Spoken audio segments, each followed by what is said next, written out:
ಅವನು ಕೂಗಿದಾಗ ಓ ಅನ್ನುವುದಕ್ಕೆ ಪ್ರಥಮದಲ್ಲಿ ಸ್ಪಂದಿಸುವುದು ಪ್ರಕೃತಿ ತತ್ವ. ನಾವೆಲ್ಲ ಬಹಳ ಲಾಸ್ಟ್, ನಮಗೆ ಓ ಅಂದೇ ಗೊತ್ತಿಲ್ಲ. ನಾನು ನನ್ನ ಮಕ್ಕಳಿಗೆ ಯಾವಾಗಲೂ ಹೇಳ್ತೇನೆ, ಯಾರಾದರೂ ನಿಮ್ಮ ಮನೆಯಲ್ಲಿ ಒಬ್ಬ ಅಮ್ಮ ಒಬ್ಬ ಅಪ್ಪ ಮಗ ಅಂತ ಒಬ್ಬನನ್ನು ಕರೆದ ತಕ್ಷಣ ಬಾರದೇ ಇದ್ದರೆ ನಾಳೆಯ ದಿನ ನೀವು ಕರೆದಾಗ ಯಾರೂ ಬರುವುದಿಲ್ಲ. ಅಪ್ಪ ಅಮ್ಮ ಕರೆದಾಗ ಅಂತಲ್ಲ, ಮನೆಯ ಯಾರೋ ಒಂದು ಸಂವೇದನೆ, ಅದು ಕೂಗಿ ಕರೆದಾಗ ಮಗ ಅವನು ಏನೇ ಕಾರಣ ಇರಲಿ ಅವರು ಕರೀತಾರೆ. ನನ್ನ ಗುರುಗಳಿಗೆ ಅವರು ಕರೆದ ವಾಕ್ಯ ಮುಗಿದರೊಳಗಾಗಿ ನಾವಿಲ್ಲದಿದ್ದರೆ ಇಷ್ಟು ಕೆಂಡಾಮಂಡಲ ಆಗ್ತಿದ್ರು. ಇವತ್ತು ಅರ್ಥ ಆಗುತ್ತೆ. ಯಾಕೆ ಅಂದರೆ ನಾನು ಮುಂದೆ ನನ್ನ ಮಕ್ಕಳಿಗೆ ಅದನ್ನು ಹೇಳಿದೆ. ನೀವು ಕರೆದಾಗ ಅವನು ಏನು ಹೇಳಿದ, ನಮ್ಮ ಮನೆಯ ಹುಡುಗ ಅಮ್ಮ ಕರೀತಾರೆ ಅಂತ ಮೂರು ಜನ ಸಂದೇಶ ತೊಗೊಂಡ್ರು. ಫಸ್ಟ್ ಅಮ್ಮನೇ ಕರೆದ್ಲು, ಅವಳಿಗೆ ಅಪ್ಪ ಬಂದು ಕರೆದ, ಅದಾದಮೇಲೆ ನಮ್ಮ ಮನೆಯ ಮಾಲವ್ವ ಬಂದು ಕರೆದ್ಲು. 3 ಜನ ಬಂದು ಕರೆದಾಗಲೂ ನಮ್ಮ ಮನೆಯ ಹುಡುಗ ಅಲ್ಲೇ ಇದ್ದೇನು ಹೇಳಿದ, ಆಮೇಲೆ ಬರ್ತೇನೆ ಅಂತ ಹೇಳು ಅಮ್ಮನಿಗೆ. ನಿನ್ನನ್ನು ಕರೆಯುವುದು ಯಾಕಪ್ಪ?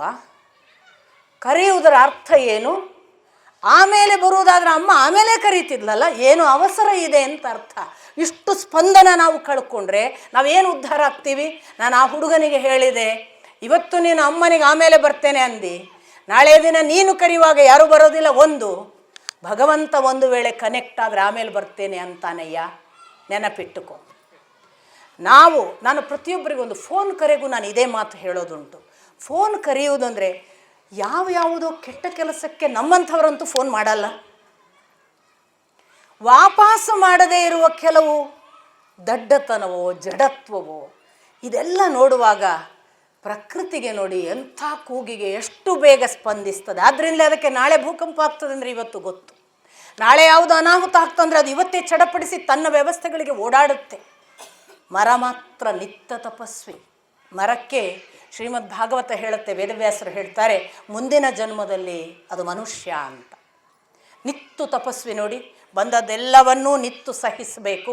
ಹೋಗುವುದು ನೋಡಿ ಊರ್ಧ್ವಮುಖ, ನೀವು ತಪ್ಪಿಯೂ ಕೆಳಕ್ಕೆ ಇಳಿಸೋಕ್ಕಾಗಲ್ಲ. ಮೇಲ್ಮುಖವಾಗಿ ನಿರಂತರವಾಗಿ ಒಂಟಿ ಕಾಲಿನಲ್ಲಿ ತಪಸ್ಸು ಮಾಡುತ್ತೆ. ಆದ್ದರಿಂದ ಅದು ಮುಂದಿನ ಬಾರಿ ಜನ್ಮ ಅಂದರೆ ಇನ್ನೊಂದು ಫಾರ್ಮ್ ಮಾತ್ರ, ಬೀಯಿಂಗ್ ಅದೇ.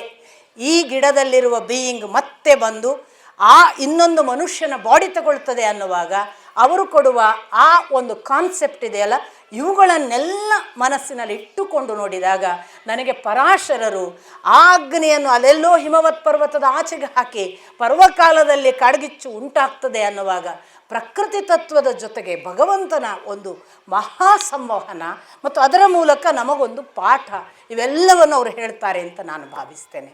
ಇದಾದ ನಂತರ ನಾವು ಗಮನಿಸಬೇಕಾದ ಇನ್ನು ಮುಂದಿನ ಕಥಾಭಾಗ, ಅವರು ಇದೆಲ್ಲ ಕೇಳ್ತಾ ಹಾಗೆ ದ್ರೌಪದನ ಅಥವಾ ಯಾವ ಪಾಂಚಾಲ ದೇಶದ ಸಭಾಮಂಟಪ ಇದೆ ಅಲ್ಲಿಗೆ ಬರ್ತಾರೆ. ಆ ಸಭಾಮಂಟಪ ಸಿದ್ಧವಾಗಿದೆ. ಸಭಾಮಂಟಪದಲ್ಲಿ ಸ್ವಯಂವರ ವಾಟ ಅಂತ ಅದಕ್ಕೆ ಹೆಸರು. ಸ್ವಯಂವರಕ್ಕೆ ಬೇಕಾದ ಎಲ್ಲ ಸಿದ್ಧತೆಗಳಲ್ಲಿ ಅಷ್ಟೂ ಜನ ಸೇರಿದ್ದಾರೆ. ಎದುರಿಗೆ ಸಾಕಷ್ಟು ವೀರರು ಬಂದಿದ್ದಾರೆ. ಇವರು ಇನ್ನೂ ಕೂಡ ವೇಷ ಬದಲಾಯಿಸುವ ಹಾಗಿಲ್ಲ. ಬ್ರಾಹ್ಮಣ ಒಟುಗಳ ವೇಷದಲ್ಲಿ ಈ 5 ಜನನೂ ಇದ್ದಾರೆ. ಅಲ್ಲಿ ಬಂದವರು ಯಾರು? ದುರ್ಯೋಧನಾದಿ 100 ಜನ. ಅವರಲ್ಲದೆ ಕರ್ಣ, ಅವರಲ್ಲದೆ ಇವರೆಲ್ಲ ಬೇರೆ ಬೇರೆ ದೇಶದಿಂದ ಬಂದಿದ್ದಾರೆ. ಇನ್ನೂ ಅವರ ಪರಸ್ಪರ ಅವರ ಪರಿಚಯವೋ ಸಮಾಗಮವೋ ಉಂಟೋ ಇಲ್ವೋ ನಮ್ಗೆ ಗೊತ್ತಾಗಲ್ಲ. ಬಟ್ ವಿಷಯಗಳಲ್ಲಿ ಹೇಳುವಾಗ ಜರಾಸಂಧ ಇದ್ದಾನೆ, ಶಿಶುಪಾಲ ಇದ್ದಾನೆ, ಶಲ್ಯ ಇದ್ದಾನೆ. ಅಷ್ಟು ಮಾತ್ರ ಅಲ್ಲ, ಕೃಷ್ಣ ಬಲರಾಮರಿದ್ದಾರೆ, ಸಾತ್ಯಕಿ ಇದ್ದಾನೆ. ಅವರ ಜೊತೆಗೆ ನಾವು ಯಾರನ್ನ ಕೃಷ್ಣನ ಮಕ್ಕಳು ಅಂತ ಹೇಳ್ತೇವೆ, ಆ ಪ್ರದ್ಯುಮ್ನ, ಅನಿರುದ್ಧ, ಸಾಂಬ ಮೊದಲಾದವರಿದ್ದಾರೆ. ಇವರಲ್ಲದೆ ಬೇರೆ ಬೇರೆ ರಾಜರು ಅಲ್ಲಿ ಸಾಕಷ್ಟು ಜನ, ಸೋಮದತ್ತನ ವಂಶದವರು, ಭೂರಿಶ್ರವನ ವಂಶದವರು, ಎಲ್ಲ ರಾಜರುಗಳು ಸೇರಿದ್ದಾರೆ. ಪ್ರಥಮ ಬಾರಿಗೆ ಕೃಷ್ಣನ ಉಲ್ಲೇಖ ಮಹಾಭಾರತದಲ್ಲಾಗೋದು ಇಲ್ಲಿಯವರೆಗೆ ಮಹಾಭಾರತದಲ್ಲಿ ಕೃಷ್ಣನ ಪರಿಚಯವಿಲ್ಲ. ಅದಕ್ಕೇ ಮಹಾಭಾರತವನ್ನು ಸಂಪೂರ್ಣವಾಗಿ ಸಮಗ್ರವಾಗಿ ಅರ್ಥ ಆಗಬೇಕಾದ್ರೆ ಶ್ರೀಮದ್ ಭಾಗವತವನ್ನು, ಹರಿವಂಶವನ್ನು, ವಿಷ್ಣು ಪುರಾಣವನ್ನು ಜೊತೆಗೆ ಭಗವದ್ಗೀತೆಯನ್ನು ಓದಿ ತಿಳ್ಕೋಬೇಕು ಅನ್ನುವ ಮಾತು ಬಂದದ್ದು ಅದಕ್ಕಾಗಿ. ಯಾಕೆಂದರೆ ಇದು ಪಂಚಮ ವೇದ ಕೂಡ ಮಹಾಭಾರತ. ಈ ದೃಷ್ಟಿಯಲ್ಲಿ ನಿಮಗೆ ಮಹಾಭಾರತದ ಇಲ್ಲಿಯವರೆಗಿನ ಘಟನೆಗಳಲ್ಲಿ ಅರ್ಜುನಾದಿಗಳ ಮತ್ತು ದುರ್ಯೋಧನಾದಿಗಳ ಬೆಳವಣಿಗೆ ಗೊತ್ತಾಯಿತು. ಆಚೆ ಭಾಗವತ ಓದಿದರೆ ಬಾಲ್ಯದಿಂದ ಕೃಷ್ಣನದ್ದೇನೇನು ಘಟನೆಗಳಾದವು, ಸುಮಾರು ಈಗ 10-11 ವರ್ಷ ಬಹುಶಃ ಕೃಷ್ಣನಿಗೆ, ಅಥವಾ 11 ವರ್ಷ ದಾಟಿದ ನಂತರದ ಸಂದರ್ಭ. ಯಾಕಂದರೆ ಕಂಸವಧೆ ಮಾಡುವಾಗ 11 ವರ್ಷ. ಆ ಹೊತ್ತಿಗೆ ಅವನು ಅಕ್ರೂರನ ಹತ್ರ ಒಂದು ಸಂದೇಶವನ್ನು ಧೃತರಾಷ್ಟ್ರನಿಗೆ ಕಳಿಸ್ತಾನೆ ಅಂತ ನಮಗೆ ಉಲ್ಲೇಖ ಇದೆ.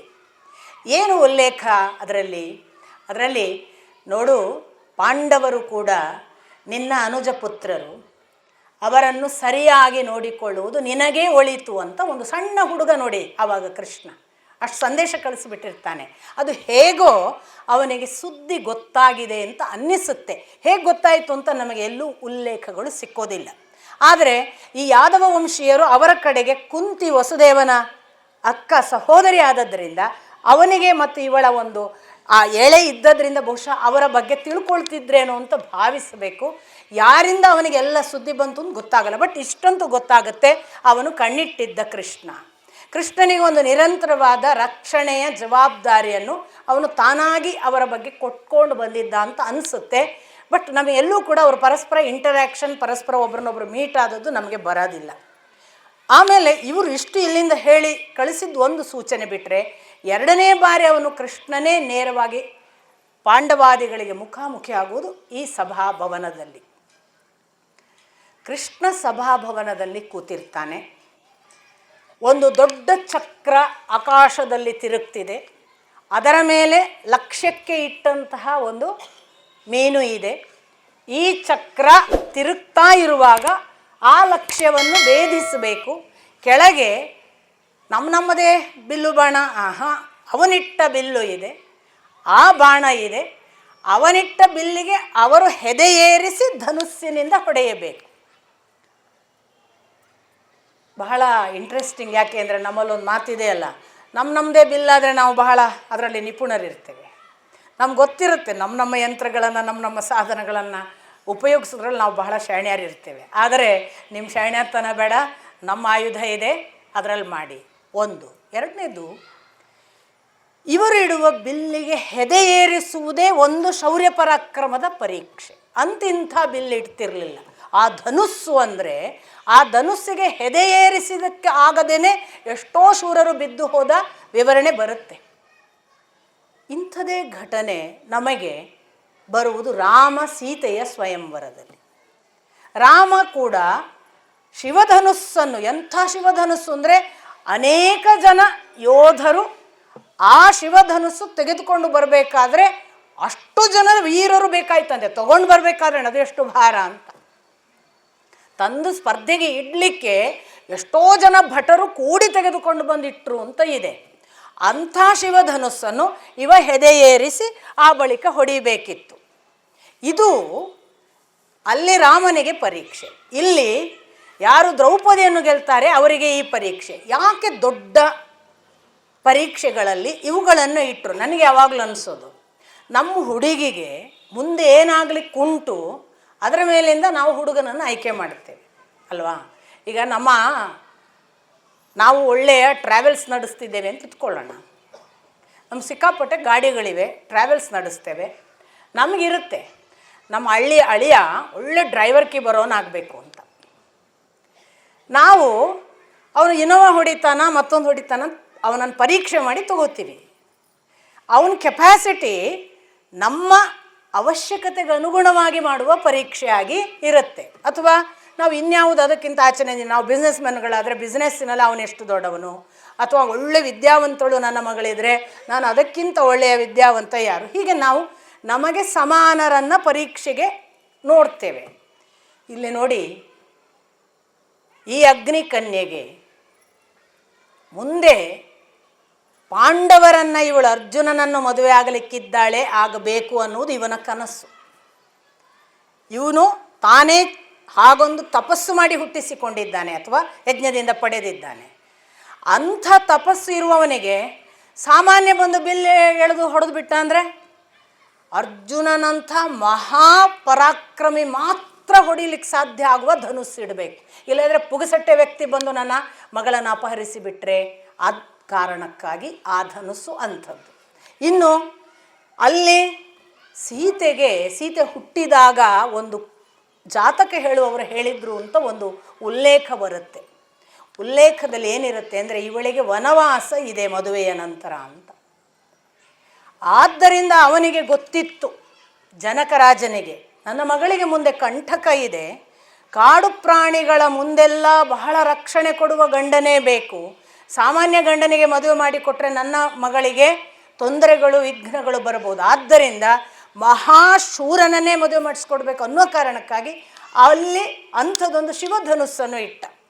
ಈ ಥರ ತಾವು ಯಾವ ಹೆಣ್ಣನ್ನು ಯಾವ ಕಡೆಗೆ ಮದುವೆ ಮಾಡಿಸ್ಕೊಡ್ಬೇಕು ಅನ್ನುವುದನ್ನು ಲೆಕ್ಕಾಚಾರ ಮಾಡಿ ಈ ಪರೀಕ್ಷೆ ನೀಡ್ತಾರೆ ಅನ್ನುವುದು ಕಾಣ್ತದೆ. 5 ಬಾಣಗಳಲ್ಲಿ ಹೊಡೆಯುವ ಹಾಗೆ ಅಲ್ಲಿ ಇಟ್ಟಿದ್ದಾರೆ.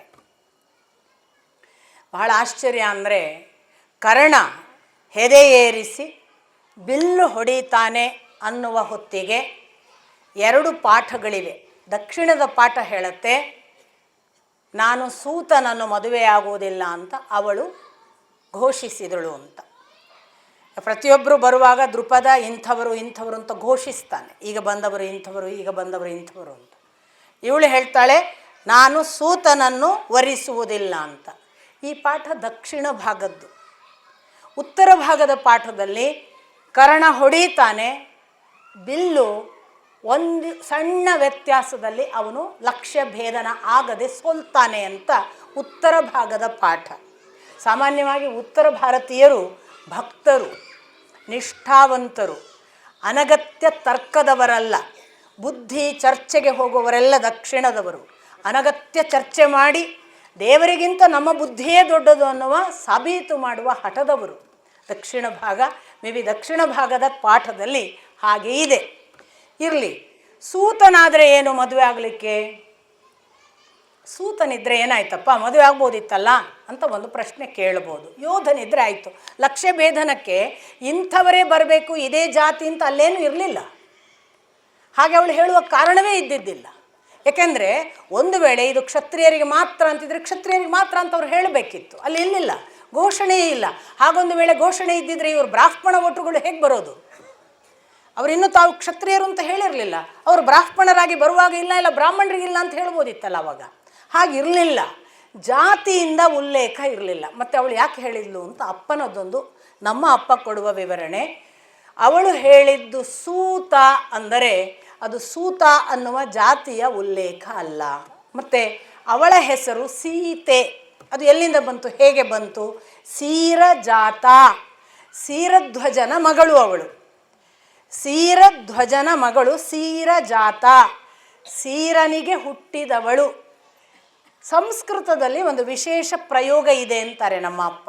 ಏನು ಅಂದರೆ, ಸೀರಜಾತ ಅನ್ನುವ ಹೆಸರಿನ ಮೊದಲನೇ ಅಕ್ಷರ ಮತ್ತು ಕೊನೆಯ ಅಕ್ಷರವನ್ನು ಸೇರಿಸಿ ಅವರಿಗೆ ಹೆಸರಿಡ್ತಿದ್ರು ಅಂತ. ಸೀತಾ, ಸೀರಜಾತಾಳಿಂದ ಸೀತಾ ಆದ ಹಾಗೆ ಇವನು ಸೂರ್ಯ ಸುತ, ಸೂತ, ಸೂರ್ಯ ಸುತನನ್ನು ನಾನು ಮದುವೆ ಆಗುವುದಿಲ್ಲ ಅನ್ನುವುದನ್ನು ಅವಳು ಕೋಡ್ ವರ್ಡಲ್ಲಿ ಹೇಳಿದ್ದು ಅಂತ ಅಪ್ಪನದ್ದೊಂದು ವಿವರಣೆ. ಅಪ್ಪ ತುಂಬ ಸಂಶೋಧನೆ, ಅನೇಕ ವಿಶ್ಲೇಷಣೆ, ವ್ಯಾಖ್ಯಾನಗಳಲ್ಲಿ ಯಾರಕ್ಕಿಂತಲೂ ಭಿನ್ನವಾಗಿ ಯೋಚನೆ ಮಾಡುವವರು. ಎಷ್ಟು ಜನ ಇದನ್ನು ಒಪ್ತಾರೆ ಒಪ್ಪೋದಿಲ್ಲ ನನಗೆ ಗೊತ್ತಿಲ್ಲ. ಅಪ್ಪನ ಈ ಯೋಚನಾ ಲಹರಿಯನ್ನು ನಿಮ್ಮ ಜೊತೆಗೆ ಹಂಚ್ಕೋತಿದ್ದೀನಿ. ಅವರು ಮುಂದೆ ಹೇಳ್ತಾರೆ ಯಾಕೆ ಹಾಗೆ ಹೇಳಿದ್ಲು ಅಂತ. ಅದು ನಿಮಗೆ ಮುಂದೆ ದ್ರೌಪದಿಯ ಮದುವೆ ಸಂದರ್ಭದಲ್ಲೂ ಗೊತ್ತಾಗುತ್ತೆ ಅಪ್ಪ ಹೇಳಿದ್ದು. ಅವರು ಏನು ಅಪ್ಪ ಹೇಳ್ತಾರೆ ಅಂದರೆ, ದ್ರೌಪದಿ ಬೇಸಿಕಲಿ ಪಾರ್ವತಿ ಅಂಶ, ಅವಳು ಪಾರ್ವತಿಯೇ ದೇಹದಿಂದ ಬಂದವಳು. ಇನ್ನು ಅವಳು ಬರುವಾಗ ಅವಳೊಬ್ಬಳೇ ಬರಲಿಲ್ಲ, ಅವಳ ಜೊತೆಗೆ ಅವಳಿಗೆ ಪಂಚದೇವತೆಗಳನ್ನು ಮದುವೆಯಾಗುವ ಅನುಗ್ರಹವನ್ನು ಪಡೆದೇ ಬಂದಿದ್ದಳು. ಋಷಿಕನ್ಯೆಯ ಕಥೆ ಇದೆ, ಈಗಾಗಲೇ ನಾನು ವ್ಯಾಸರು ಹೇಳಿದರು ಅಂತ ಹೇಳಿದೆ. ಅದನ್ನು ಹೇಳಿ ಅವರು ಮುಂದುವರಿಸ್ತಾ ಹೇಳ್ತಾರೆ, ಅಪ್ಪ ಆ ಪಂಚ ದೇವತೆಗಳಲ್ಲಿ ಅವಳು ಮದುವೆ ಆಗುವ 5 ಜನ ದೇವತೆಗಳ ಸ್ತ್ರೀಯರಿದ್ದರು. ಶಚಿ ಇದ್ಲು, ಭಾರತಿ ಅಂದರೆ ಇಂದ್ರನ ಹೆಂಡತಿ ಶಚಿ ಇದ್ಲು, ಯಮನ ಹೆಂಡತಿ ಇದು ವಾಯುವಿನ ಹೆಂಡತಿ ಭಾರತಿ ಇದ್ಲು, ಆಮೇಲೆ ಯಾವ ಯಮ ಇದ್ದಾನೆ ಅವನ ಹೆಂಡತಿ ಶ್ಯಾಮಲೆ ಇದ್ಲು, ಅಶ್ವಿನಿ ದೇವತೆಗಳ ಹೆಂಡತಿ ಉಷೆ ಇದ್ಲು ಅಂತ 4 ಜನ. ಈ 4 ಜನರಿಗೆ 4 ಹೆಣ್ಣಾಗಿ ಅವಳು ಸ್ಪಂದಿಸುವ ಒಂದು ಪಾತ್ರವಾಗಿ ದ್ರೌಪದಿ ಇದ್ದಾಳೆಯೇ ಹೊರತು ಅವಳಲ್ಲಿ ಸೂರ್ಯಾಂಶ ಇಲ್ಲ. ಸೂರ್ಯಪತ್ನಿ ಇಲ್ಲದ ಸಂಜ್ಞೆ ಇಲ್ಲ. ಸೂರ್ಯಪತ್ನಿ ಇಲ್ಲದೆ ನಾನು ಸೂತನನ್ನು ಹೇಗೆ ಮದುವೆ ಆಗಲಿ, ಸೂರ್ಯಸೂತನನ್ನು ಹೇಗೆ ಮದುವೆ ಆಗುವುದು? ಅದು ಆಮೇಲೆ ಇನ್ನೂ ಅಪ್ಪ ವಿಶೇಷವಾಗಿ ವಿವರಿಸುವ ಹಾಗೆ, ವೇದವ್ಯಾಸರು ವಿಶೇಷವಾಗಿ ವಿವರಿಸುವ ಹಾಗೆ, ಮಹಾ ಪಂಡಿತ ವಿದುಷಿ ಅವಳು, ಒಳ್ಳೆ ತಿಳ್ಕೊಂಡ ವಿದ್ವಾಂಸೆ.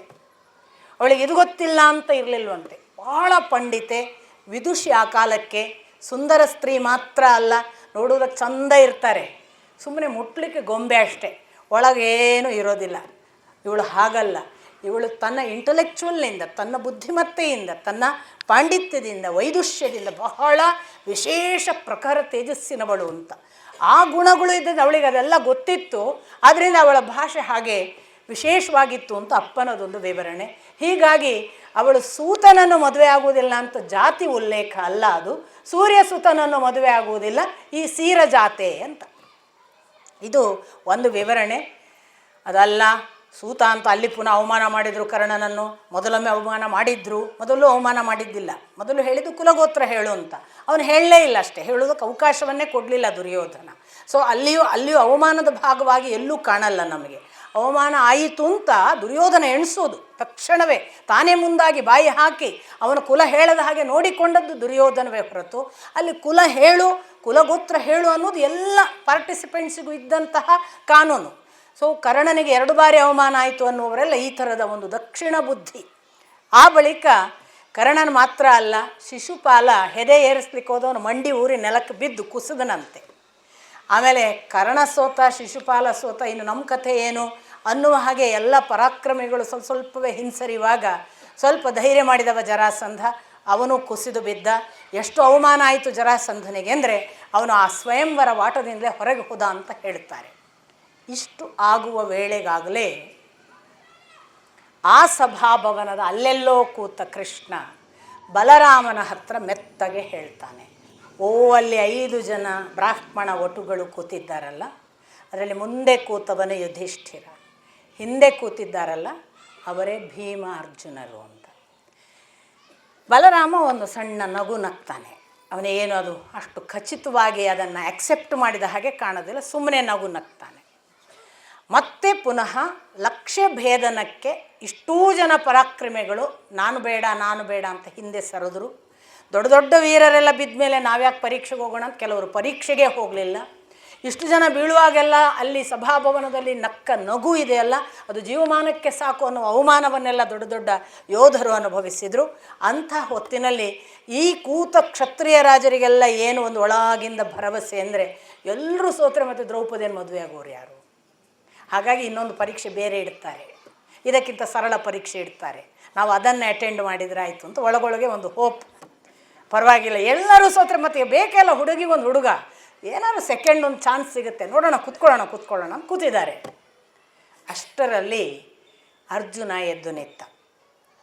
ಬ್ರಾಹ್ಮಣರು ಸಿಕ್ಕಾಪಟ್ಟೆ ಜನ ಬಂದಿದ್ದಾರೆ, ಯಾಕೆಂದರೆ ಸ್ವಯಂವರದ ದಿವಸ ಸಿಕ್ಕಾಪಟ್ಟೆ ಗೌರವ ಕೊಡ್ತಾರೆ ಬ್ರಾಹ್ಮಣರಿಗೆ, ದಾನ ಧರ್ಮ ಇರುತ್ತೆ, ದಕ್ಷಿಣೆ ಕೊಡ್ತಾರೆ, ಆಶೀರ್ವಾದ ಕೇಳ್ತಾರೆ. ಬ್ರಾಹ್ಮಣರು ಒಂದಿಷ್ಟು ಸಂತೋಷದಿಂದ ಬಂದವರಿದ್ದರು.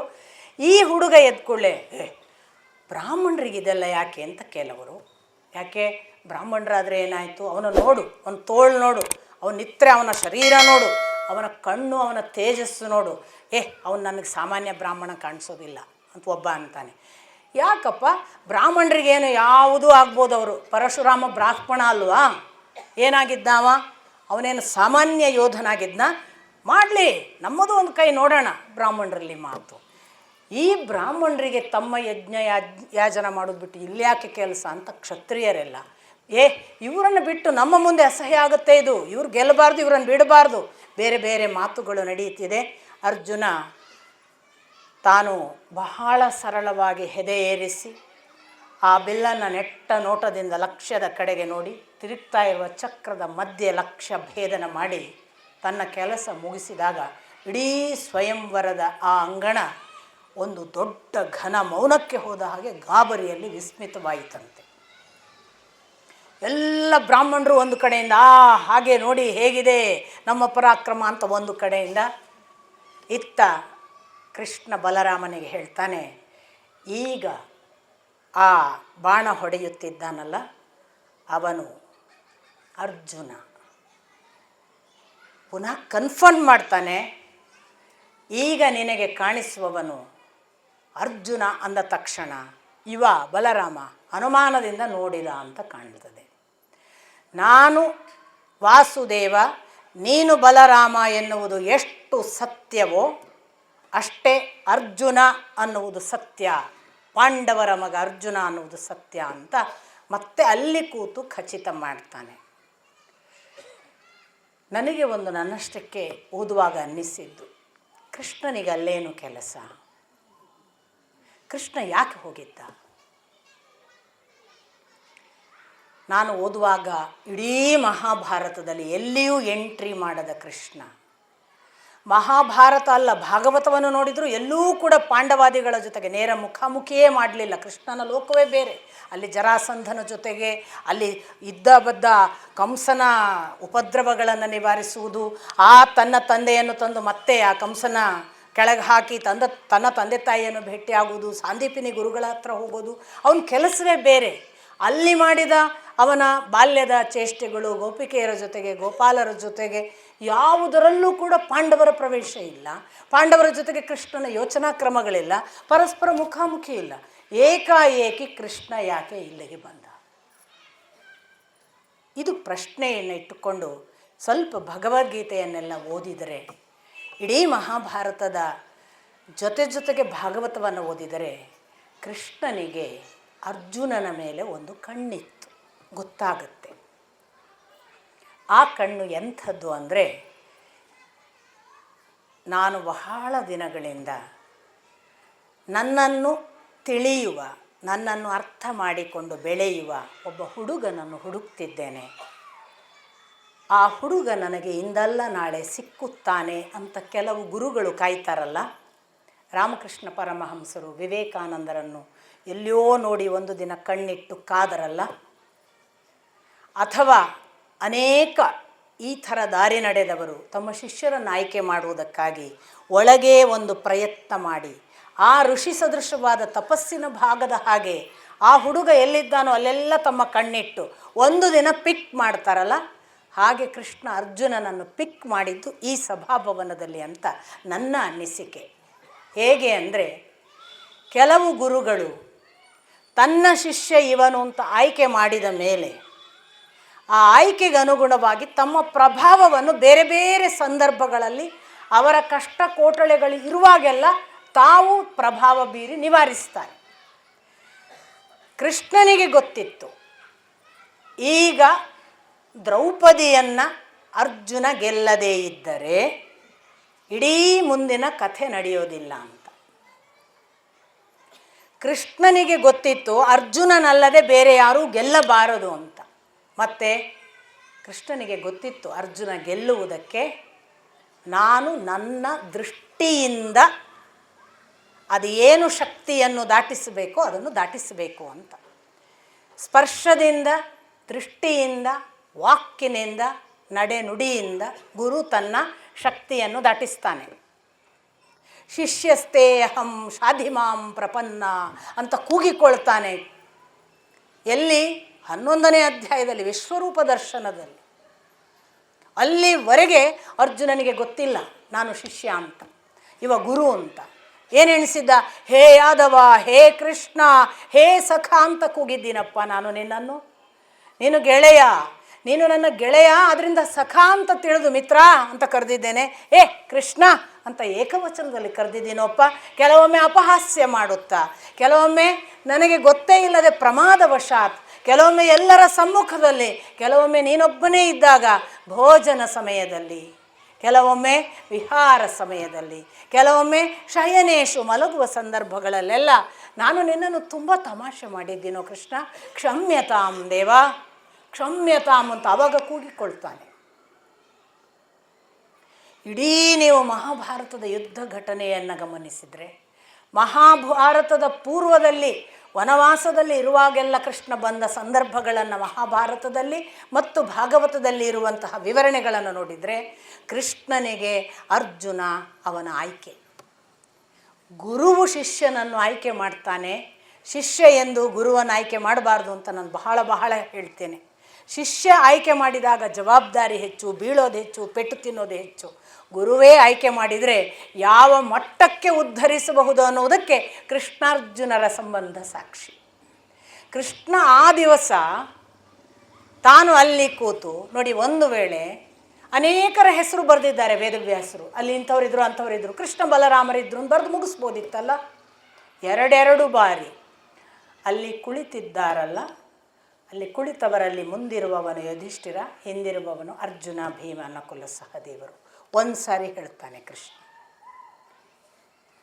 ಎರಡನೇ ಬಾರಿ ಪುನಃ ಹೇಳ್ತಾನೆ. ಆ ಅರ್ಜುನ, ಪಾಂಡವರ ಮಗ ಅರ್ಜುನ ಅನ್ನುವುದು ನಿನಗೆ ಅನುಮಾನ ಇದ್ದರೆ, ನಾನೆಷ್ಟು ವಾಸುದೇವ ಅನ್ನುವುದು ಸತ್ಯವೋ, ನೀನು ಬಲರಾಮ ಅನ್ನುವುದು ಸತ್ಯವೋ ಅಷ್ಟೇ ಸತ್ಯ ಅವನು ಅರ್ಜುನ. ಯಾಕೆ ಹೇಳಿ ಎರಡೆರಡು ಸಾರಿ. ವೇದವ್ಯಾಸರು ನಮಗೆ ಖಚಿತಪಡಿಸ್ತಿದ್ದಾರೆ, ಕೃಷ್ಣ ಭಾರೀ ಗಮನ ಇಟ್ಟು ಅರ್ಜುನನನ್ನು ನೋಡುತ್ತಿದ್ದಾನೆ, ಸುಮ್ಮನೆ ಕೂತಿಲ್ಲ, ಎಲ್ಲರ ಮೇಲೆ ಕಣ್ಣಿಲ್ಲ, ಅರ್ಜುನನ ಮೇಲೆಯೇ ಕಣ್ಣಿದೆ. ಅರ್ಜುನನನ್ನೇ ನೋಡ್ತಿದ್ದಾರೆ, ಕೃಷ್ಣ ನೋಡ್ತಿದ್ದಾನೆ. ಬಲರಾಮನಿಗೆ ಇವನು ಯಾಕಪ್ಪ ಹೇಳ್ತಾನೆ ಅನ್ನೋ ಹಾಗೆ ಮೊದಲಿನ ಭಾಗ. ಎರಡನೇ ಭಾಗ ಅನುಮಾನ, ಹೊರತು ಕೃಷ್ಣನಿಗ ಹಾಗಲ್ಲ. ಕೃಷ್ಣನಿಗೆ ಯಾವುದನ್ನು ಸ್ಥಾಪಿಸಬೇಕಿತ್ತು ಅಂದರೆ, ಅವನು ನಾನು ನೋಡುತ್ತಿರುವ ನನ್ನ ಹುಡುಗ. ಇದು ನನಗೆ ಅನಿಸಿದ್ದು. ಕೃಷ್ಣ ಅರ್ಜುನನನ್ನು ಪ್ರಥಮ ಬಾರಿಗೆ ಆಯ್ಕೆ ಮಾಡಿದ್ದನ್ನು ನಮಗೆ ಅಲ್ಲೇ ಸೂಚನೆ ಕೊಡ್ತಾನೆ.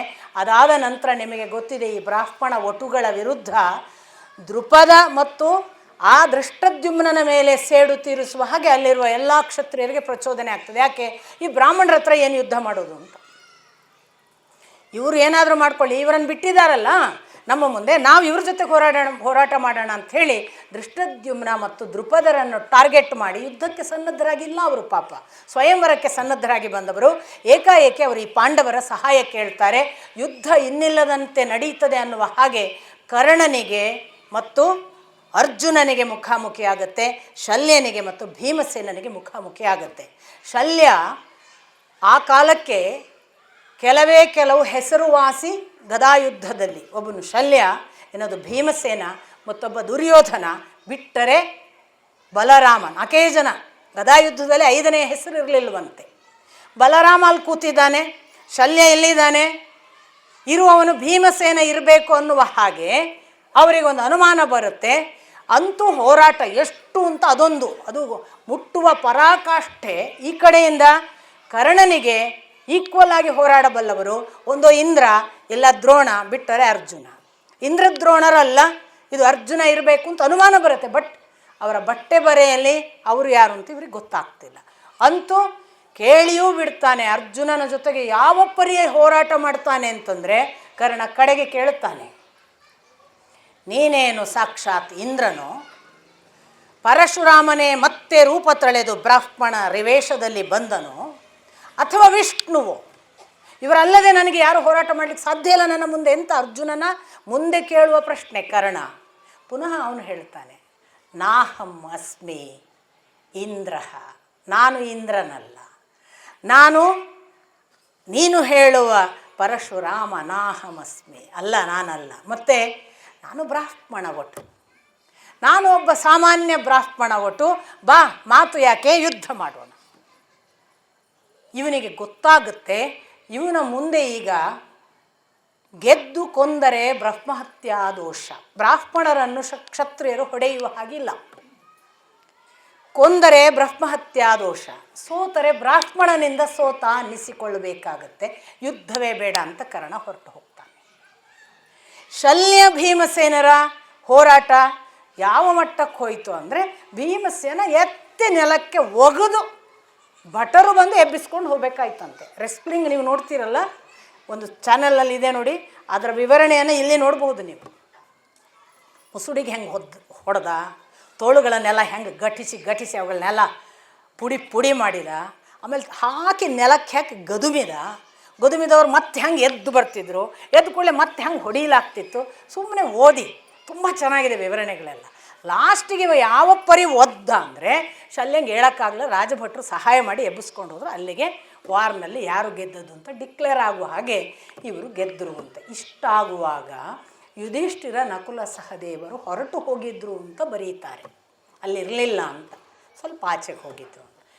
ಇಷ್ಟು ನಡೆಯುವಾಗ ನನ್ನ ಅನುಮಾನ ಮತ್ತೂ ಕೂಡ ಆ ಯುದ್ಧದ ಬೆನ್ನ ಹಿಂದೆ ಕೂಡ ಕೃಷ್ಣ ಇದ್ದ ಅಂತ. ಕೃಷ್ಣ ಅಲ್ಲಿಂದ ಪ್ರಾರಂಭ ಮಾಡಿದ್ದಾನೆ. ಅರ್ಜುನ ಎಲ್ಲೆಲ್ಲಿರ್ತಾನೋ ಅಲ್ಲಿ ತಾನಿರುವುದು ಅಂತ. ನಿಮಗೆ ಇದಕ್ಕೆಲ್ಲ ಸೂಚನೆಗಳು ಮಹಾಭಾರತದ ಯುದ್ಧ ಸಂದರ್ಭದಲ್ಲಿ ಬರ್ತವೆ. ಕೆಲವು ವಿವರಣೆಗಳನ್ನು ಗಮನಿಸಬೇಕು. ಅದು ಎಷ್ಟು ಬಾರಿ ಕೃಷ್ಣನೇ ರಕ್ಷಿಸಿದ್ದು ಅನ್ನೋದು ಗೊತ್ತಾಗುತ್ತೆ. ಅರ್ಜುನನಿಗೆ ಗೊತ್ತಾಗಲ್ಲ, ಅರ್ಜುನನಿಗೆ ಲಾಸ್ಟ್ವರೆಗೂ ಗೊತ್ತಾಗಲ್ಲ. ಪ್ರತಿ ಘಟನೆಗಳಾದಾಗ ಕೆಲವೊಮ್ಮೆ ಘಟನೆ ನಡೆದ ಸಂದರ್ಭದಲ್ಲಿ ಗೊತ್ತು ಆಗುವ ಹಾಗೆ ಕೆಲವೊಮ್ಮೆ ಕೃಷ್ಣ ಹೇಳಿದರೂ ಗೊತ್ತಾಗಲ್ಲ ಅವನಿಗೆ. ಅಂದರೆ ಕೆಲವು ಅಹಂಕಾರದ ಆ ಆವರಣ ಎಷ್ಟಿರ್ತದೆ ಅಂದರೆ ವಿಶ್ವರೂಪ ದರ್ಶನ ಆದ ಮೇಲೂ ಕೂಡ ಅರ್ಜುನನಿಗೆ ಗೊತ್ತಾಗಲ್ಲ ನೋಡಿ.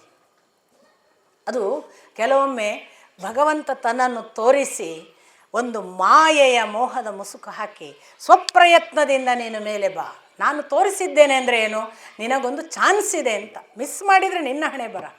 ಈ ಥರ ಅರ್ಜುನನನ್ನು ನಾವು ಗಮನಿಸಬಹುದು. ಅಂಥ ಅರ್ಜುನ ಕಡೆಗೆ 5 ಜನ ಇವ್ರು ಯಾಕೆ ಬರಲಿಲ್ಲ ಅಂತ ಕುಂತಿ ಭಿಕ್ಷಾ ಹೋದವರು ಯಾಕೆ ಬರಲಿಲ್ಲಪ್ಪ ಅಂತ ಚಿಂತೆ ಮಾಡ್ತಿರುವಾಗ 5 ಜನ ತುಂಬ ತಡವಾಗಿ ಬರ್ತಾರೆ.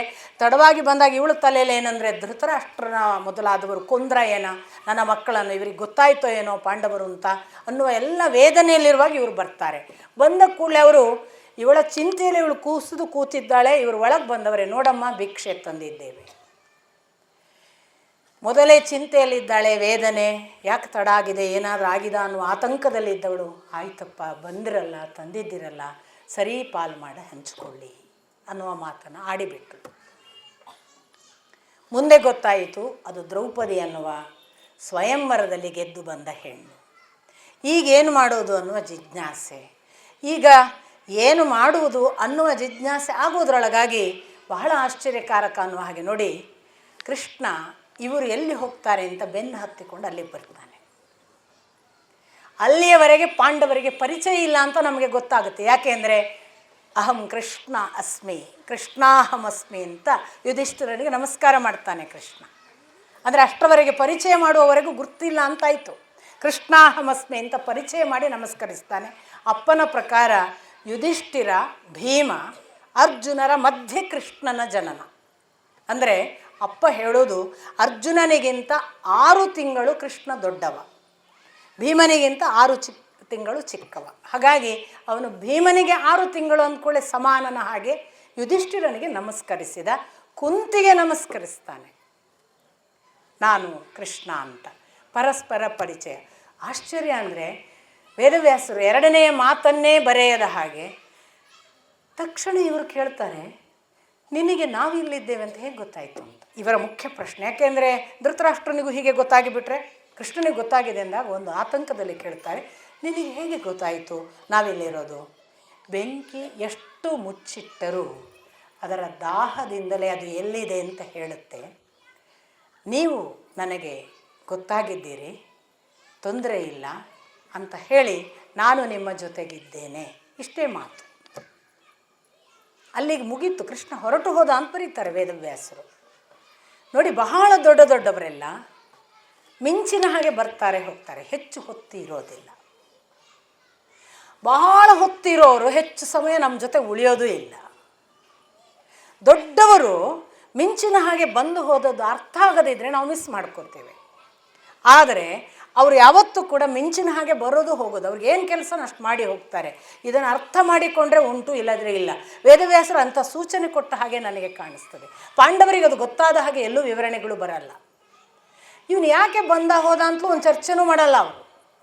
ಕೃಷ್ಣ ಹೋದ ಅಷ್ಟೇ. ಆ ನಂತರದಲ್ಲಿ ಇವರ ಪುನಃ ಜಿಜ್ಞಾಸೆ ಏನು, ಈಗ ಈ ಹುಡುಗಿಯನ್ನು ಏನು ಮಾಡೋದು ಅಂತ.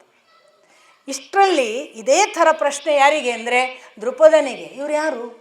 ನಾನು ಎಂಥ ಕನಸಿಟ್ಕೊಂಡು ಹುಟ್ಟಿಸಿದ್ದೀನಿ ಈ ಹುಡುಗಿನ, ತೊಗೊಂಡೋಗಿ ಯಾವ ಬ್ರಾಹ್ಮಣ ಮದುವೆ ಆಗೋಯ್ತಲ್ಲ, ಎಲ್ಲರ ಕಥೆ ಏನು, ನನ್ನ ಕಥೆ ಏನು, ನಾನು ಏನು ಯೋಚಿಸಿದ್ದು ಆಗಲಿಲ್ಲದ್ರೆ ಏನು ಗತಿ? ಆ ಹುಡುಗ ಯಾರು ಅಂತ ತಿಳ್ಕೊಂಬರ್ಬೇಕಲ್ಲ. ಅದಕ್ಕೆ ದೃಷ್ಟದ್ಯುಮ್ನನ್ನು ಬೆನ್ನು ಹತ್ತಲಿಕ್ಕೆ ಬಿಡ್ತಾನೆ. ಅವನು ಹೇಗೋ ಮೆತ್ತಗೆ ಗುಟ್ಟಾಗಿ ಹುಡುಕಿಕೊಂಡು ಅವರು ಇದ್ದದ್ದು ಕುಂಬಾರರ ಮನೆಯಲ್ಲಿ. ಆ ಬಳಿಕ ಅವ್ರು ಬಂದು ಪಾಂಚಾಲ ದೇಶದಲ್ಲಿ ಒಂದು ಕುಂಬಾರರ ಮನೆಯಲ್ಲಿ ಇರ್ತಾರೆ. ಆ ಕುಂಬಾರರ ಮನೆ ಅಂತ ಗೊತ್ತಾಗುತ್ತೆ ಅವರಿಗೆ. ಬೆನ್ನು ಹತ್ತಿಕೊಂಡು ಇವರು ಒಳಗೆ ಹೋದದ್ದೆಲ್ಲ ನೋಡಿರ್ತಾನೆ. ದೃಷ್ಟದ್ಯುಮ್ನ ಎದುರಾಬದರಾಗಿ ಕೇಳಲ್ಲ, ಗುಟ್ಟಿನಿಂದ ತಿಳಿಲಿಕ್ಕೆ ಪ್ರಯತ್ನ ಪಡುತ್ತಾನೆ. ಆಗಲೂ ಅವನಿಗೆ ಗೊತ್ತಾಗಲ್ಲ ಯಾಕಂದರೆ ಇವರದಷ್ಟರಲ್ಲಾಗಲೇ ಈ 5 ಜನರು ನೀವು ಹಂಚಿಕೊಳ್ಳಿ ಅನ್ನುವ ನನ್ನ ಮಾತು ಸತ್ಯ ಅಂತ ಮತ್ತೆ ಕುಂತಿ ಅದನ್ನೇ ಒತ್ತಿ ಹೇಳ್ತಾಳೆ. ಯಾಕೆಂದರೆ ಅರ್ಜುನ ನೀನು ಮದುವೆ ಆಗು ಅಂತ ಯುಧಿಷ್ಠಿರ ಹೇಳ್ತಾನೆ. ಯಾಕೆ? ನೀನು ಅವಳನ್ನು ಗೆದ್ದು ತಂದವ, ನೀನು ಮದುವೆ ಆಗು ಅಂತ. ಅರ್ಜುನ ಹೇಳ್ತಾನೆ, ನಾನು ಯಾವತ್ತೂ ಕೂಡ ನನ್ನ ಇಬ್ಬರು ಅಣ್ಣಂದ್ರನ್ನು ಬಿಟ್ಟು ಏನನ್ನೂ ಮಾಡಿಲ್ಲ. ಅದು ಏನಿದ್ರು ಅಣ್ಣ ನೀವಿಬ್ಬರು ಮದುವೆ ಆದ ಮೇಲೆ ನನ್ನ ಮದುವೆ, ಅವಳನ್ನು ನಾನು ಮದುವೆ ಆಗಲ್ಲ. ಹೀಗೆ ಹೇಳಿದಾಗ ಅರ್ಜುನ ಮುಂದಿನವರನ್ನು ಸೇರಿಸಿ ಹೇಳ್ತಾನೆ, ನೀವು ಇಬ್ಬರು, ನಂತರ ನಾನು, ಆ ಬಳಿಕ ನಕುಲ ಸಹದೇವರು. ಇಷ್ಟೊತ್ತಿಗೆ ದ್ರೌಪದಿ ಹೇಗೆ ವರ್ತಿಸ್ತಾಳೆ ಅಂತ ನೋಡಿದರೆ, ದ್ರೌಪದಿ ತನ್ನ ಓರೆ ಕಣ್ಣುಗಳಿಂದ 5 ಜನರನ್ನು ನೋಡ್ತಿದ್ಲು ಅಂತ ಕುಂತಿ ಗಮನಿಸ್ತಾಳೆ. ಕುಂತಿಗೆ ಒಂದು ಮನಸ್ಸಿನಲ್ಲಿ ಅನಿಸುತ್ತೆ, ಪರಸ್ಪರ 5 ಜನರಿಗೆ ಇವಳು ಇಷ್ಟ ಆಗಿದ್ದಾಳೆ, ಇವಳಿಗೂ 5 ಜನ ಒಪ್ಪಿಗೆ ಆಗಿದ್ದಾರೆ. ಬಹುಶಃ ಒಬ್ಬನಿಗೆ ಮಾಡುವುದರಿಂದ ಮತ್ತೆ ಇಲ್ಲಿ ವಿಭಾಗ ಭೇದ ಆಗ್ಬೋದು. ನನ್ನ ಬಾಯಿಂದ ಮಾತು ಬಂದಿದೆ, ಆದ್ದರಿಂದ ಅದು ಸತ್ಯ ಇರಲಿಕ್ಕೆ ಸಾಕು, ನೀವು 5 ಜನರು ಮದುವೆ ಆಗಿ ಅಂತ. ಆವತ್ತು ಇನ್ನು ವಿವಾಹ ಮಹೋತ್ಸವ ಆಗಿಲ್ಲ, ಸ್ವಯಂವರ ಅಂದರೆ ವರಿಸಿದ್ದು ಮಾತ್ರ ಇವನಾಗಬಹುದು ಅಂತ ಆಯ್ಕೆ. ಆವತ್ತು ಕೋಣೆಯಲ್ಲಿ ಹೇಗೆ ಮಲಗಿದ್ರು ಅಂತ ವೇದವ್ಯಾಸರು ಬರೀತಾರೆ, ಎಷ್ಟು ಸಣ್ಣ ಕೋಣೆಯಲ್ಲಿದ್ದರು ಅವರು ಅಂತ. 5 ಜನ ಹೀಗೆ ಸಾಲು ಮಲಗಿದ್ರಂತೆ ದರ್ಭಾಸನದಲ್ಲಿ. ಕಾಲಿನ ಬದಿ ಅಡ್ಡ ದ್ರೌಪದಿ, ತಲೆಯ ಬದಿ ಅಡ್ಡ ಕುಂತಿ ಮಲಗುವಷ್ಟೇ ಜಾಗ ಇದ್ದ ಕೋಣೆ. ಪರಿಶ್ರಮ ಇಲ್ಲದೆ ಯಾರೂ ದೊಡ್ಡವರಾಗುವುದಿಲ್ಲ. ಹುಟ್ಟುತ್ತಲೇ ಎಲ್ಲ ಸಂಪತ್ತು ಬರಬೇಕು, ಕೈಯಲ್ಲೆಲ್ಲ ಚಿನ್ನಾಭರಣ ತಗೊಂಡೇ ಬರುವ ಈಗಿನ ಮಕ್ಕಳು ಕೈ ಕಿಶೆ ತುಂಬ ದುಡ್ಡು ಕೊಟ್ಟು ತಾಯಿ ತಂದೆಯವರು ಕಳಿಸ್ತಾರಲ್ಲ, ಯೋಚನೆ ಮಾಡಬೇಕು. ಕಷ್ಟ ಕಲಿಸಬೇಕು. ಕಷ್ಟದಿಂದ ಬೆಳೆದವನು ಯಾವ ಮಟ್ಟ ಮುಟ್ಟಬಹುದು ಅನ್ನೋದಕ್ಕೆ ಪಾಂಡವರು ಹುಟ್ಟಿದ್ದು ಕೂಡ ಆ ಕಾಡಿನ 5 ವರ್ಷದ ಋಷಿಗಳ ವನವಾಸದಲ್ಲಿ. ಬೆಳೆದದ್ದು ಎಂತೆಂಥ ಕಠಿಣ ಪರೀಕ್ಷೆಗಳ ಜೊತೆಗೆ. ವಾರಣಾವತದಲ್ಲಿ 1 ವರ್ಷ ಎಂಥ ಪರೀಕ್ಷೆ, ಆ ಬಳಿಕ ಏಕಚಕ್ರಿ ನಗರದಲ್ಲಿ ಎಷ್ಟು ಕಾಲ, ಅದಾಗಿ ಕುಂಬಾರರ ಮನೆಯಲ್ಲಿ ಹೇಗೆಲ್ಲ ಸವಿಸಿದ್ದಾರೆ. ದೊಡ್ಡವರಾಗುವುದು ಒಂದೇ ದಿನದಲ್ಲಿ. ನಮ್ಮಲ್ಲಿದೆ, ನಮ್ಮ ಮಕ್ಕಳಿಗೆಲ್ಲ ನಮ್ಮ ಅಪ್ಪ ಶ್ರೀಮಂತ ಇದ್ದಾನೆ, ನಾನು ನಾಳೆನೇ ಶ್ರೀಮಂತ ಆಗ್ಬೋದು ಅಂತ. ನಮ್ಮ ಅಪ್ಪ ಶ್ರೀಮಂತ ಆಗಲಿಕ್ಕೆ ನಾನು ನಿಮಗೆ, ನಮ್ಮಲ್ಲಿ ಒಬ್ಬರು 40 ಹೋಟೆಲ್ನ ಮಾಲಕರಿದ್ದಾರೆ, ನನಗೆ ತುಂಬ ಗೊತ್ತಿರೋರು, ದಕ್ಷಿಣ ಕನ್ನಡದವರು. ಇವತ್ತು ಬಹಳ ದೊಡ್ಡ ಹೆಸರು ಅವರು ದೆಹಲಿ ಭಾಗದಲ್ಲಿ. ಅವರ ಬಾಲ್ಯ ಆರಂಭ ಮಾಡಿದ್ದು ಹೇಗೆ ಅಂದರೆ, ಹಲಸಿನ ಹಣ್ಣನ್ನು ತಲೆ ಮೇಲೆ ಹೊತ್ತು ಒಂದು ಕಾಯಿಗೆ 25 ಪೈಸೆ ಮಾರ್ಕೊಂಡೋಗಿ 25 ಪೈಸೆ ತಂದರೆ ಅಪ್ಪ ಊಟಕ್ಕೆ ಹಾಕ್ತಿದ್ರು. ಆಮೇಲೆ ಅವರು ವಿದ್ಯಾಭ್ಯಾಸ ಮಾಡಿದರು, ಅವರು MCom ಮಾಡಿದರು, ಅವರು ಅಷ್ಟು ಹೋಟೆಲ್ಗಳನ್ನಿಟ್ಟು ಇವತ್ತು ದೊಡ್ಡ ಮಾಲಕರಾಗಿರ್ಬೋದು, SLC ಮಾಡಿದ್ದು ಇರ್ಬೋದು ಅವರು. ಆದರೆ ಅವರಿಗಿರುವ ಈಗ ಕೋಟ್ಯಾಧಿಪತಿ ಅನ್ನುವ ಹೆಸರು ಅವರ ಹಲಸಿನ ಹಣ್ಣು ಮಾರುವ ಆ ಬೆವರಿನಿಂದ ಹುಟ್ಟಿದೆ. ಅಂಥ ಕಷ್ಟಗಳನ್ನು ಪಾಂಡವರ ಬೆಳವಣಿಗೆಯಲ್ಲಿ ನೋಡ್ತೇವೆ. ಹಾಗೆ ಮಲಗಿದ್ರು ಅಂತ ಉಲ್ಲೇಖ ಬರುತ್ತೆ. ಇಷ್ಟಾದ ನಂತರದಲ್ಲಿ ವೇದವ್ಯಾಸರು ಮತ್ತೆ ಕಾಣಿಸಿಕೊಳ್ತಾರೆ. ಅವರು ಮತ್ತೆ ಕಾಣಿಸಿಕೊಂಡು ದೊಡ್ಡ ಕಥೆಯನ್ನು ಪುನಃ ಹೇಳುವ ಹಾಗೆ, ನೋಡು ಇದು ನಿಮಗೆ ಮುಂದೆ ಇದು ಏನು, ಇದಕ್ಕೆ ಯಾಕೆ ಕಾರಣ ಅನ್ನುವುದನ್ನೆಲ್ಲ ಹೇಳುವಂತಹ ಭಾಗವಾಗಿ ದೃಪದನ ಅರಮನೆಯಲ್ಲಿ ಕಾಣಿಸಿಕೊಳ್ತಾರೆ. ಯಾಕೆಂದರೆ ದೃಷ್ಟದ್ಯುಮ್ನ ಇವರನ್ನು ಅಲ್ಲಿಗೆ ಕರೆಸಿಕೊಳ್ತಾನೆ, ಅಲ್ಲಿಂದಾದರೂ ತಿಳ್ಕೋಬೇಕು ಅಂತ. ಅಲ್ಲಿ ಕರೆಸಿಕೊಂಡು ಮದುವೆಯ ಸಮಾರಂಭ, ಇನ್ನು ವಿವಾಹ ಮಹೋತ್ಸವ ಅನ್ನುವುದಕ್ಕೆ ಕರೆಸಿದಾಗ ಅಲ್ಲಿ ಪ್ರಕಟ ಮಾಡಬಹುದು ಇವರು ಯಾರು ಅಂತ. ಆಗ ನೋಡೋಣ ಅಂತ ಬೇರೆ ಬೇರೆ ರೀತಿಯಿಂದ ಪ್ರಯತ್ನಿಸ್ತಾನೆ, ಯಾವುದರಿಂದಲೂ ಗೊತ್ತಾಗಲ್ಲ. ಮುಂದೆ ಅಲ್ಲಿ ಕೂತಾಗ ಅವರು ಪರಿಚಯಿಸಿಕೊಳ್ತಾರೆ. ಯುಧಿಷ್ಠಿರ ಹೇಳ್ತಾನೆ, ನಾನು ಯುಧಿಷ್ಠಿರ, ನಾವೆಲ್ಲ ಪಂಚಪಾಂಡವರು. ಅವತ್ತು ತಮ್ಮನ್ನು ಪ್ರಕಟಿಸ್ತಾರೆ.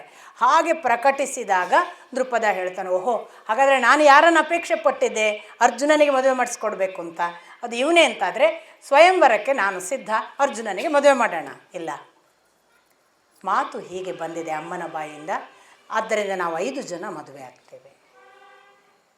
ಅದು ಹೇಗೆ, ಧರ್ಮ ಅಧರ್ಮ ಅಲ್ವಾ ಅಂತ ದೃಪದ ಕೇಳುತ್ತಾನೆ. ಯುಧಿಷ್ಠಿರನದೊಂದು ಭಾಳ ಒಳ್ಳೆಯ ಮಾತು ಇದೆ. ನನ್ನ ತಾಯಿಯ ಬಾಯಿಯಿಂದ ಆ ಮಾತು ಬಂದಿದೆ ಎಂದರೆ ಅದು ಅಸತ್ಯವಲ್ಲ, ಅಧರ್ಮವಲ್ಲ. ತಾಯಿ ಆಡಿದ್ದಾಳೆ, ಆದ್ದರಿಂದ ಅದು ಸತ್ಯ ಮತ್ತು ಧರ್ಮ ಇರಬೇಕು. ಎರಡನೆಯದ್ದು, ನನ್ನ ಜೀವನದಲ್ಲಿ ನಾನೆಂದೂ ಅಸತ್ಯವನ್ನು ಅಧರ್ಮವನ್ನು ಆಡಿಲ್ಲ. ನನ್ನ ಅಂತಸ್ಸಾಕ್ಷಿ ಒಪ್ಪಿದೆ ಎಂದರೆ ಅದು ಅಧರ್ಮ ಇರಲಿಕ್ಕಿಲ್ಲ, ಅಸತ್ಯ ಇರಲಿಕ್ಕಿಲ್ಲ. ಹೀಗೊಂದು ನಮ್ಮ ಮಾತಿನ ಬಗ್ಗೆ ನಮಗೆ ಗೊತ್ತಿರಬೇಕು. ನಾನು ಆಡಿದ್ದೇನೆ ಅಂದರೆ ಸುಳ್ಳು ಆಡಿಲ್ಲ, ನಾನು ಆಡಿದ್ದೇನೆ ಅಂದರೆ ಅಧರ್ಮದ ಮಾತು ಇದುವರೆಗೆ ಆಡಿಲ್ಲ. ಆದ್ದರಿಂದ ನನ್ನ ಮಾತು ಸತ್ಯ, ನನ್ನ ಮಾತು ಧರ್ಮನಿಷ್ಠ ಇರ್ತದೆ ಅನ್ನುವ ಅಂತಸ್ಸಾಕ್ಷಿಯ ಪವಿತ್ರ ಭಾವ ಉಂಟಲ್ಲ, ಆ ಪಾವಿತ್ರ್ಯ ಉಂಟಾಗುವುದು ಯಾವುದರಿಂದ? ನಮ್ಮ ನಿತ್ಯ ಸತ್ಯ ಪ್ರಾಕ್ಟೀಸ್ನಿಂದ, ನಿತ್ಯ ಧರ್ಮದ ಪ್ರಾಕ್ಟೀಸ್ನಿಂದ. ಆಗ ಉಂಟಾಗುವ ಧೀರತೆ ಉಂಟಲ್ಲ, ನಿಮಗೆ ಯಾರೂ ಎದುರಾಗಕ್ಕೆ ಸಾಧ್ಯ ಇಲ್ಲ. ಒಳಗೆ ಇರುವ ಧರ್ಮದ ಧೀರತ್ವ ಅದು, ಒಳಗೆ ಇರುವ ಸತ್ಯದ ಧೀರತ್ವ ಅದು. ನಮ್ಮ ಒಳಗೆ ಕಳ್ಳತನ, ನಮ್ಮೊಳಗೆ ಸುಳ್ಳು, ನಮ್ಮೊಳಗೆ ಅಧರ್ಮ ಇದ್ದರೆ ಎದುರು ನಾವು ಹೆದರಿಸೋದು ಎಷ್ಟು ಹೊತ್ತು? ಬಾರಯ್ಯ ಅಂತ ನಿಲ್ಲುವ ಧೈರ್ಯ ನಮಗಾಗಲ್ಲ. ಯಾರಿಗೆ ಸಾಧ್ಯ ಆಗುತ್ತೆ? ಒಳಗೆ ಅಂತರಂಗದಲ್ಲಿ ಅಂಥ ಸ್ಫಟಿಕ ಶುಭ್ರ ಪಾವಿತ್ರ್ಯ ಇದ್ದವನಿಗೆ ಬೇಕಾದವ ಬೇಕಾದ್ದು ಮಾಡಯ್ಯ, ನನಗೇನು ಆಗಲ್ಲ ಅನ್ನುವ ಧೀರತ್ವ ಬರುತ್ತಲ್ಲ, ಅದು ಯುಧಿಷ್ಠಿರ.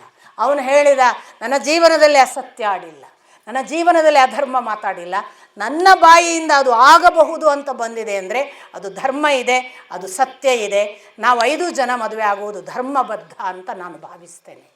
ಆಗ ವೇದವ್ಯಾಸರನ್ನು ಕರೆಯಲಾಗ್ತದೆ, ಅಥವಾ ಅವರು ಬರ್ತಾರೆ. ಅವರ ಮೂಲಕ ಒಂದು ಕಥೆ ಅನಾವರಣ ಆಗುತ್ತೆ. ಮತ್ತೆ ಅದನ್ನು ನಾಳೆ ನೋಡೋಣ. ನಮಸ್ಕಾರ.